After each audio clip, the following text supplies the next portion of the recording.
deciding to discuss about your work, like you're an academic. You're also wearing you're a writer, author.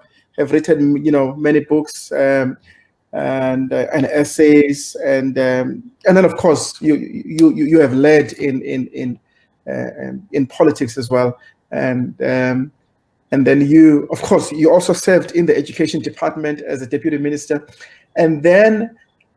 But I think you were thrown into the right when you were also the first science and technology minister. And maybe let's start as a writer. As I've mentioned, I've got some books here: A Quest for True Humanity, A Twin World, My Grandmother is Permanent, Let the Patriots Stand Up, and Apartheid Fault Lines, and of course many other essays. How do you decide? This is the subject that you're gonna write about, and how does that process look like? And like children, do you have any particular favorite project in your books? You said this. I love all my books, but this one is more special. Yeah, the most special one is Triumphs and Heartaches. When I came back, Sure. partly because it was one of the most challenging periods in a different sense. Being asked that we have got to move our economy into a knowledge economy. And so you've got to head this department that must take this country in that direction. That must promote innovation, must promote research, must promote science and engineering and so on in our universities. And so you have this kind of department. In Triumphs and Heartaches, I dwell on how we went about doing this, establishing this department and making it functional, and the strides that we're making, and up to today, I find I'm extremely proud of that particular period, and it was building on the work that I was doing at the Department of Education as Deputy Minister of Education, responsible for maths and science education, because as going to schools and saying to Black children in particular that you've got to master maths and science. That these are gateway subjects that will help you, and that's where we fall short as the Black community. And the white establishment has been promoting this amongst their kids, and we were shortchanged. And this is your opportunity. And that stop complaining that you are discriminated against, that you are disadvantaged and so on.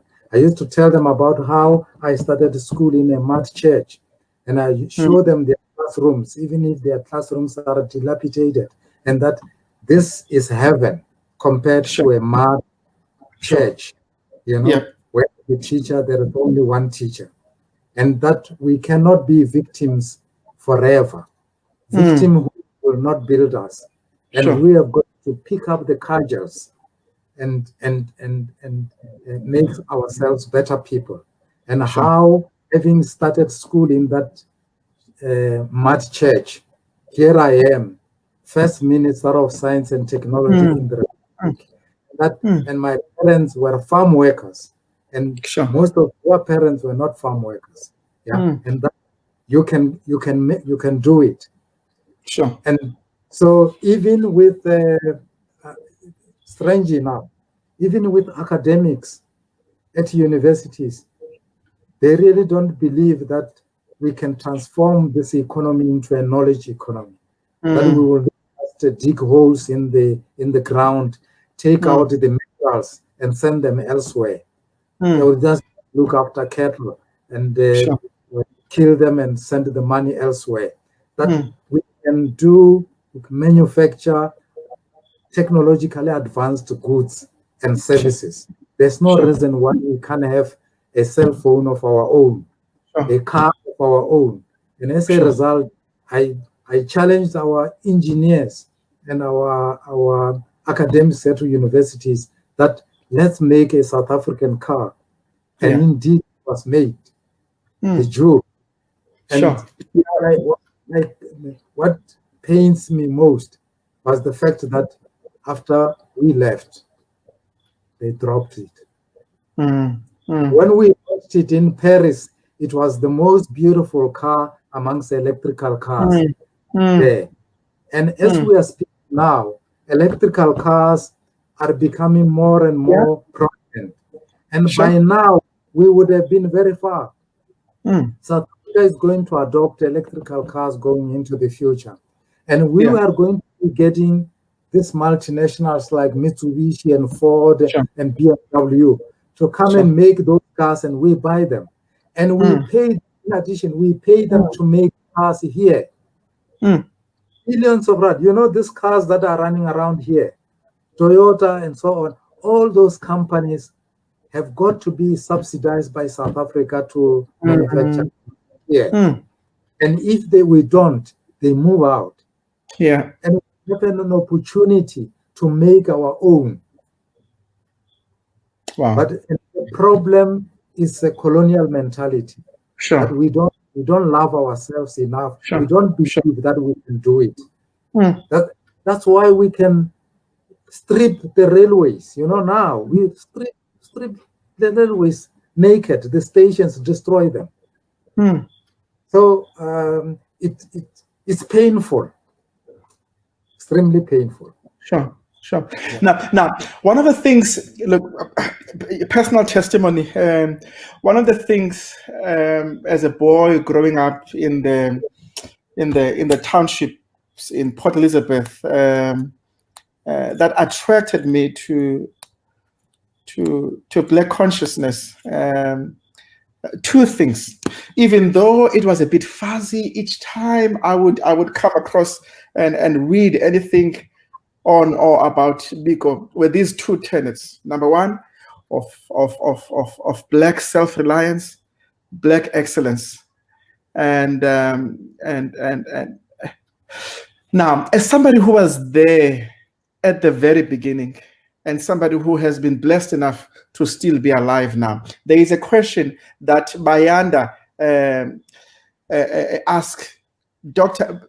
May you please provide your comparative reflections, observations between the student social movements of your time and of this time?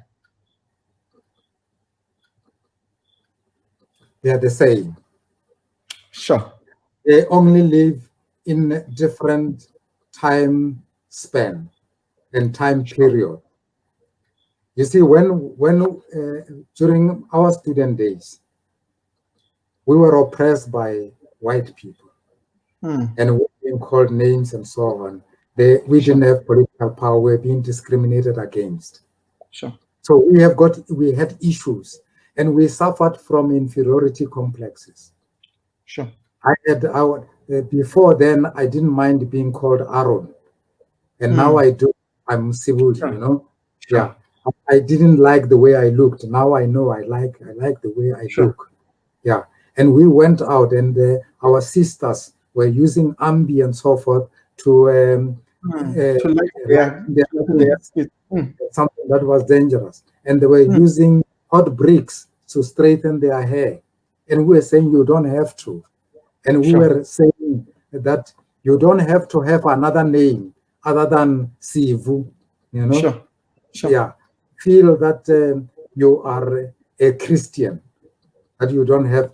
Christianity has nothing to do with you changing your name. That's what we're doing in Black theology and so on. And we're saying that God loves us all. He made us equal. And this inequality is caused by human beings who are behaving badly and so on.